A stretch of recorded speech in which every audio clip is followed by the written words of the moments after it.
Whenever I hear someone speak, particularly black people, how when something doesn't go right locally, they always say, get the feds involved because it seems this, the Justice Department is the fair people as far as what's going to happen, and they're the most justice driven people more than local people. So what happens when both are basically the same? And what I'll say here is this is a hearing that was done in 2009. This goes back to a incident that I had in 1997 where they came to my house, 5312 Snowflake Court, and they arrested me for drug charges. Didn't find any drugs. They had a guy come in, set up. I knew him for a while, but that wasn't the point. The point was what I told them when they came to my house. They expected a ordinary capital arrest and just point the finger at the next person and do what I can do to save my own self. But that's not what happened. I gave them a story, a truth that they didn't really want to hear. So, with that being said, going to 33rd Street on John Young, going to the federal building on Washington Avenue in Ewing, having a trial, being convicted, and then sentenced, and then sent to federal prison for 151 months. First time, never have been in any type of position of being convicted, thrown in jail before. This here was a what you call a first time offender or nonviolent first time offender. So, being that I couldn't present what I wanted to present while I was in the court because I never got a bond. So, because I never got a bond, I just went through the motions of the trial by myself. My mother came by, a friend of mine, girlfriend from Atlanta came down, but pretty much just let them do what they're going to do because I had some other things that I said that were more important. I mean, that there were higher powers that were in hand here. And this is what I told them from the beginning. So, that being said, I did my time. I was there and I went to, first I went to Atlanta, then I went to a place called Springfield, then in Coleman, Florida, where I did all of the time. Coleman had just opened up in 1995. So, being that I've done all that time, and when I got home, it was 2008. So, in 2008, when I got home, I pretty much was trying to get things back in order because I had some things I wanted to do, particularly save the house that I had bought back in 1991, which was a house in Orlando, the oldest house built by a black postal carrier, the oldest first black postal carrier in Orlando, built the house in 1924. I bought the house. Actually, this house I bought after seeing it on my first trip to Orlando in 1972, which was the same time going to Disney World, and actually received a astronaut spacesuit from or flight suit from Rosetta Enoch, which plays a part in what I'm about to show you. So it was later on, 19 years later, that I ended up coming across the house again after losing a dog, and then I bought the house, and then it was after buying the house that I found out or remembered that I was shown the house when I was 10 years old. So, that being said, there were things that I was coming across before the event happened on July 24th, 1997, that I already had considered something factual, whether anybody wanted to believe it or not. So, with that, all the years that I spent in Coleman, no more than 50 miles from Orlando, Northwest, I had never really backed off of what I said from the beginning, what my experiences were. So when I came home, I got back to trying to save the house that the city was trying to take because of the fines on it. The house was paid off, no taxes. But I still had what I said my experience was. So after about a year being home from March 5th, 2008, one day I had a visit from the supervised release officer and his supervisor. And they got to talking, and kind of strange because he was accompanied by his supervisor. So as we were talking, he was asking me, did I like to talk to somebody? And I told him no. I went through all of my uh, kind of like self-help situations when I was there, writing and participating in a lot of programs, even in the first college allowed courses allowed back in the federal prison system, and that was it. And explained that I still had instances from what I experienced back in 1997, or before 1997, and they pretty much was, oh, you still believe that? So believe what? So at that point, they're like, oh, should probably should talk to somebody. I don't need to talk to anybody. So they decided that they were going to force me to take a psychological class, which I would have had to pay, which I would have had to make arrangements. I couldn't if I was working someplace, or if you miss any time, you can get violated. So I know that was the trick. And so I decided to turn it down. So we ended up going to go to court.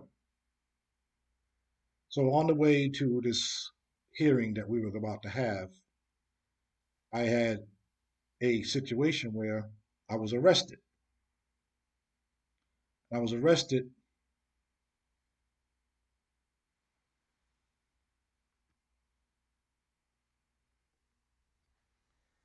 I was arrested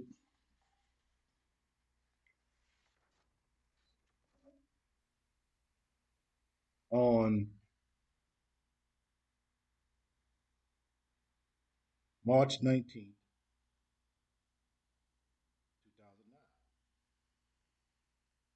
Now, this wasn't just any arrest here. I was dealing with a situation coming out of a hearing dealing with what we call child support. Got that squared away, walked out, and was immediately arrested. As you can see here, it says where I was. Here, that's where I was at the time. Now, because of that, I asked them why. And because of this arrest here, what's odd about it, which didn't make any sense, was that this was a charge that went along with my charge in 1997 when they came into the house and charged me with 4 batteries of Leo in 1997. Now we're talking 2009. And they were supposed to go to court with that, but I bailed out and went to the courthouse, the federal courthouse, to find out about the other charges. Now, you see, after going through sentencing and reaching Coleman and having to go through what they call a program, you do a review, you sit down with counselors, and they tell you about different things and uh, your programming and what they have and what you want to sign up for, and they find out any type of holes you might have on you that will affect your release. Well, on this here, you see, this here was what they call a review. Just get it in federal Department of Justice. Okay? Showing you here that Orange County dropped those charges. Right? Those charges were dropped. Then here, and before release, I was told that they were being brought up again as I was being released. This was given to me and release before being released in 2007,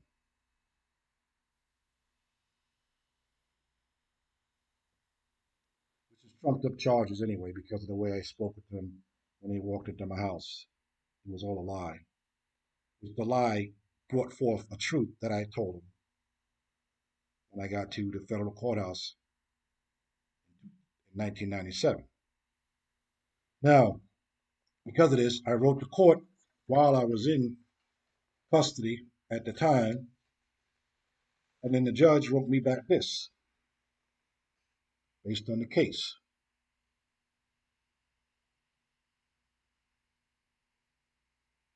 See,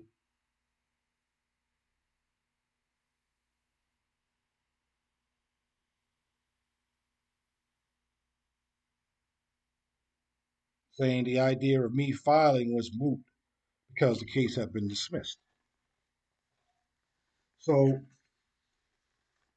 that being said, here we go back to the fact that I was arrested by Orange County because they were trying to find a way to violate me, not only just violate me, but try to make a case of why I should have these classes. In other words, they couldn't find anything new, so they had to go to something old. So this is what they did.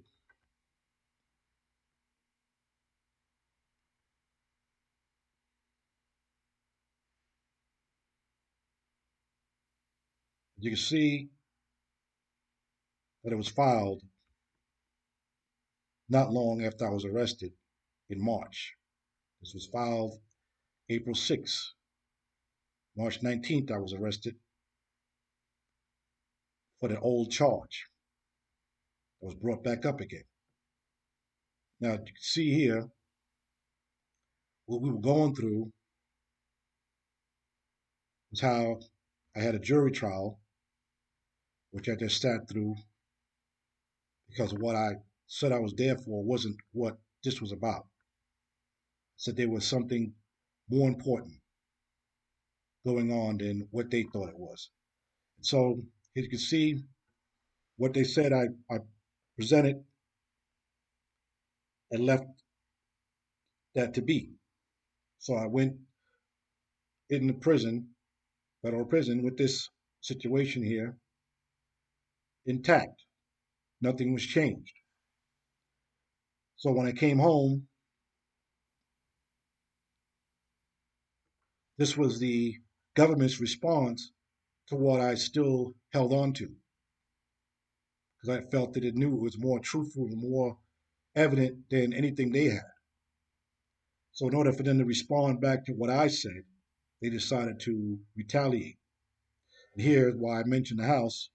They mentioned the fact that I was dealing with the house because the house I put this allodial tile on the house based on some information I got about putting your house as property, personal property, and in which was related to what they call the sovereigns.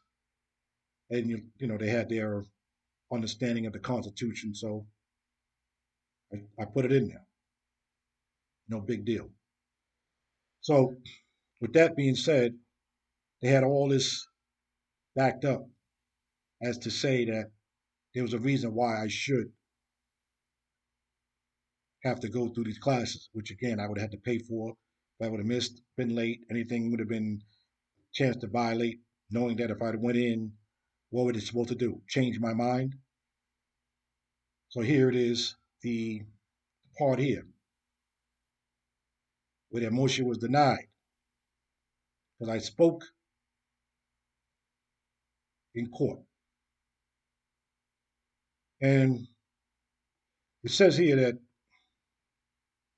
testified that a psychiatric evaluation was done, which that went before I went in, spoke to a few people, which I did present inside of the documentation that I had presented, about 35 pages of documentation that I said in the beginning when I talked about this this judge or this psychologist, psychiatrist that I've met inside of Seminole County. And he had wasn't prepared for what I was going to tell him. So I did present that information because that was vital to what I experienced going into the system itself. Because what I told him about pyramids and what I said I was being going from one pyramid to another in the Orion, that also showed up in Coleman Prison, federal prison, which I can show.